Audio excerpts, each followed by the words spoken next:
Hoje a gente vai falar sobre bruxismo. Muita gente associa o bruxismo a problemas de ansiedade.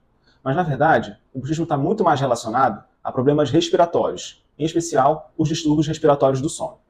Entre os distúrbios respiratórios mais comuns estão o ronco e a apneia obstrutiva do sono.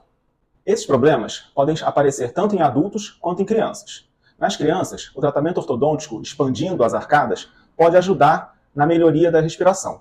E nos adultos, muitas vezes até mesmo uma cirurgia ortognática para avançar a arcada inferior pode ser a solução.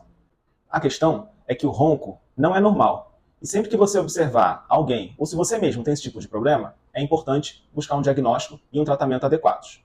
E se você ainda ficou com alguma dúvida, deixa nos comentários que eu te respondo.